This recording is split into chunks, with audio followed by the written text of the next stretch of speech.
Scorpio, this is for you.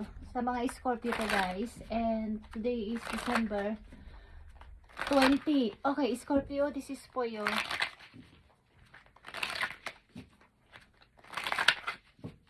Ano ang dapat ninyong malaman guys? At dapat ninyong tandaan at maaari ninyong gawin. Okay, Scorpio, tingnan natin ang inyong sitwasyon. Scorpio. Sa mga Scorpio dyan, guys. Okay. Scorpio, kasalukuyan ninyong sitwasyon. I need 3 messages dito, guys. At, andito ang 2 of Pentacles. Okay, Scorpio. Something, kayo ay nagdadalang isip sa dalawang person, guys, o dalawang trabaho ito. At titignan natin kung yan ay trabaho o dalawang person. December 20 ito, na reading simula ngayong araw na to at ang inyong career and money is mahalaga para sa akin. Okay, Scorpio. Money and career ng mga Scorpio. December 20 at malapit nang magtapos guys ang 2025 guys. At malapit na rin ang Pasko. Pasko. Okay, Scorpio. This is for you. Mahalaga ito para sa'yo. Okay. Yeah. Ito ay money tree, guys. Or something ito ay, kung ito sa ibang lugar ay parang bonsai. Okay. Ito ay protecting the planet using herbs or working with nature in some way.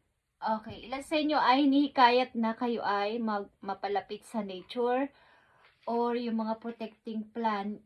Okay, yung mga paggamit nyo ng mga herbal is gawin ninyo lalo na pagpasok ng 2026 maging pala inom o pala kumbaga dati pala lagi kayong pala inom ng gamot agad is itry nyo naman ng herbal. Okay, mga herbs.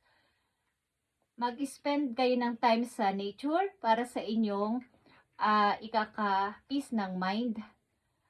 At mag-trust kayo kay universe na may bigger plan for you than you imagine. Kesa sa inyong ini-imagine is may magandang plano sa universe for you, Scorpio, lalo na ngayong papagpasok na 2026 is inihikayat kayo maging malapit sa nature, guys, o gumamit kayo, uminom kayo, o gumamit kayo ng mga herbal sa inyong mga lulutuin o mga iinumin ngayong 2026.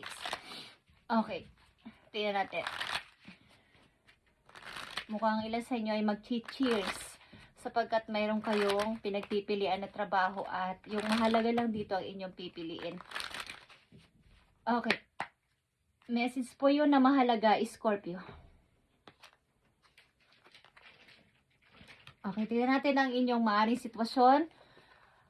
Andito kayo, ito ay Queen of Swords. Mga Scorpio ay nag-iisip na ngayon ng maging seryoso sa buhay at maging logic.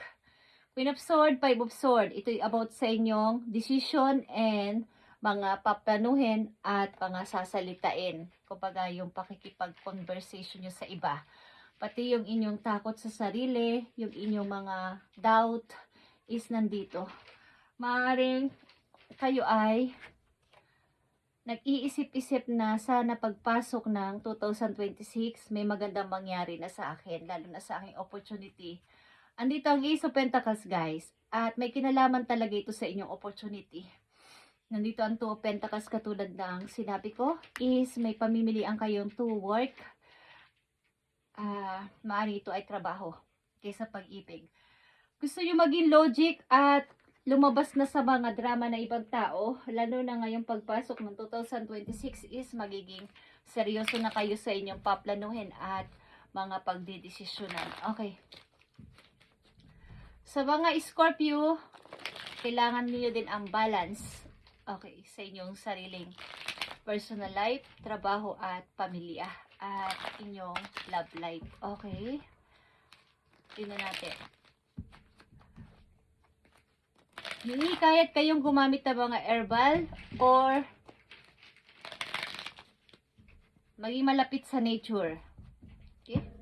Pag may time, maglakad-lakad at damahin ang masarap na simoy ng hangin sa paligid. Kung saan man kayong lugar sa ngayon at may mga puno, may mga park na maraming puno, is maglagi kayo ng medyo mahabang oras at damahin ang hangin, okay? Ang huni ng mga ibon at makakabuti ito sa inyong kalusugan. Okay, Scorpio. Maaring kayo magiging logic na sa mga isipin nyo, lalo na patapos na ang 2025. Gusto na nyong iwasan na mga tao na nagbibigay sa inyo ng hindi magandang halimbawa. Okay, andito din ang justice. Para sa iyo, ito ay balance din. Like I said, ito ay balance din. Kaya ilan sa inyo ay maaaring may conflict pa galing sa nakaraan, but maybe pagpasok ng 2026, magiging, kung may sama ng loob kayo sa isang tao nang iwan sa inyo at ama o ina na inyong mga anak, is, andito na yung pagpapatawad. Okay, at pag-forgive sa tao na to. Okay, nakita nyo ba ang 6 of Wands, guys? 8 of Cups and the 4 of Swords and reverse. Okay, andito na yung, maaaring sa pamamagitan ng inyong logic dito at practical na pagdedesisyon is 2026, magiging okay na ang lahat sa inyo. Makakapag healing na kayo ng tuloy-tuloy, lalo na't kayo magiging malapit talaga sa nature. At maaaring iiwan nyo ang mga magagandang alaala man na nangyari sa inyo na nagdulot din sa inyo ng sakit o nakapag-drain ng inyong emotion, is iiwan nyo muna ito, iisang tabi muna at haharap doon sa nakita nyo ang sikat ng araw dito, is haharapin nyo muna ito at titingnan kung anong meron doon para sa inyong tagumpay. Okay, Scorpio. Maaring may mga takot kayo o doubt sa inyong pagdedesisyon na to, pero kailangan nyo itong gawin ng buong tapang at makikita nyo ang tagumpay ninyo dito. Ilan sa inyo itakot humarap sa maraming tao? Maaari. At palaging gusto mag-isa, but maaaring 2026, kayo ay sisikat, kayo ay magkakaroon ng lakas ng loob na humarap sa mga tao, at maaaring ilan sa inyo ay gagamit ng social media para dito. Okay, Scorpio, tingnan natin ang magandang payo sa inyo ng inyong guardian angels para sa inyong sitwasyon.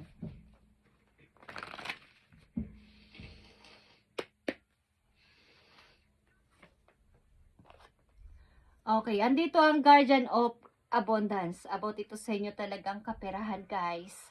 Mayroon kayo ditong makikilala mga tao na mamimit yung tao na mahilig sa usaping pang negosyo, pagpapaunlad sa pera. Meron kayo ditong makikilala na tao. Okay, na ito ay tungkol sa inyong career ang pag-uusapan ninyo. At ito ay powerful person. Okay? Ito yung tamang time na isipin nyo ang pagpapalago na inyong pera, lalo na pagpasok ng 2026. It's all about na sa inyo pagiging logic na mag-isip at pagdedesisyon. Wala na yung takot, wala na yung doubt. At kung ito na yung inyong desisyon na piliin trabaho o gawing trabaho is, o i-build na negosyo is, itry nyo sa 2026. Make sure you accept them, okay? Yung ibibigay sa yung proposal ng tao na to, make sure to accept. At ito inyong money or career, nakikita nyo tong guys, maaring may mag-aano sa inyo, mag-a-advise o magsasuggest na why hindi ka mag-online, hindi ka mag-offline o online na business. Something na kayo ay personal na gumagawa nito, or kayo ay inipopost nyo din sa social media ang inyong mga ginawa. Okay. I-try nyo mag-retail, guys. Okay? Yung mga preserved na food, yung mga nilalagay sa bote o sa mga yung mga tumatagal na pagkain sa loob ng bote, guys. Okay? I-try nyo to na inyong ibenta o i-sale, at dito kayo lalaki ang kita. Bukod sa inyong main job is gawin nyo to, Scorpio, at mangyayari ang pagtaas ng inyong money. Okay? Makikilala kayo dito. ito ay retail or commerce. Whether in goods or services.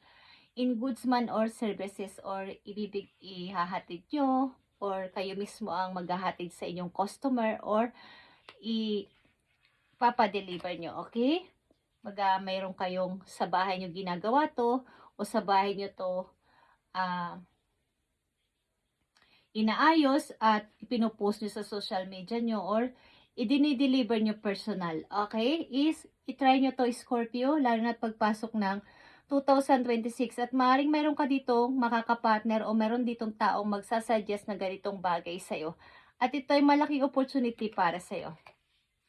Okay guys, Scorpio, tigilan nyo ang pagpapasok ng mga taong hindi nararapat sa inyong energy at nakakapagpa-drain ng inyong aura, o nagpapasira, o kumbaga nahahagard kayo. Huwag kayong masyadong mag-entertain ng mga taong mga negative mga mindset o kaisipan or pananalita. Huwag niyong ialaw o i-entertain sa inyong puso o sa inyong bahay o sa inyong mismong personal life na kakausapin niyo sila halos everyday. Huwag. Kayo kasi ang mauubusan, lalo na ng inyong energy, ang inyong power, okay? Ang inyong nadidrain. Sasaidin nila to, okay? At laging mga bad o mga negative ang mga ipibigay nila sa inyo, mga salita o mga pagkwento nila sa inyo. Kwento na ibang tao, paninira ni ganito sa ganyan. Huwag niyong ialaw, lalo na ngayong pagpasok ng 2026 sa inyong buhay. Okay? Dahil ayaw nyo makasakit ng kapwa, pilit nyo silang niintindi at pinapapasok sa inyong buhay, pero ang kapalit ito ay ang inyong pagbagsak, ang inyong kahinaan, sapagkat kinukuha, inuubos nilang inyong energy. Okay, kaya kayo ay maglagi o itry na maging malapit sa nature guys. Makakasumpong kayo ng kalakasan at makakakuha kayo ng energy sa nature. Promise. At uminom kayo at gumamit kayo ng mga herbal or herbs, or kesa uminom ka agad kayo ng gamot na galing sa mga ospital. Okay, hindi ako nag-judge sa mga ganun, but mas mahalaga na itry nyo muna ang mga herbs kesa sa pag-inom agad ng gamot. Pag nakapasok na kasi yan sa ating katawan is masasanay na pag konti sakit lang iinom na agad kayo is no, guys. Scorpio, itry nyo muna ang mga herbal at yun ang makakapagpaganda ng inyong katawan. Okay, just saying yan ay subok ko na at yan ang ginagawa ko din guys. Hindi ako basta-basta umiinom ng gamot. Herbal ang ginagamit ko, at pag ako'y masama ang pakaramdam o masakit ang ulo, hindi ka umiinom. Inamassage ko lang yan at naglalakad-lakad ako pag may time sa labas. Sumisikot ng hangin. Okay. Tumitingin-tingin sa mga puno. Okay. Yan ang maganda. Kesa uminom magandang gamot. May time na talagang kailangan na, pero case by case yun kung talagang kailangan ng uminom. Pero pag hanggat kaya nyo pa at madadala pa sa herbal o sa mga herbal is, yun muna ang inyong itry. Okay? At bago pa kayo magkaroon ng sakit is, iinom na agad kayo ng mga ganun para talagang protection yan sa inyong katawan. Okay, Scorpio, tignan natin ang message po you. Nakikita nyo ang lioness, guys. You've earned all your stripes. Ibig sabihin, magpahinga ka, mag-relax ka. Kung may time o may holiday ka, something na mag-relax ka. I-relax mo ang sarili mo at mag-enjoy ka.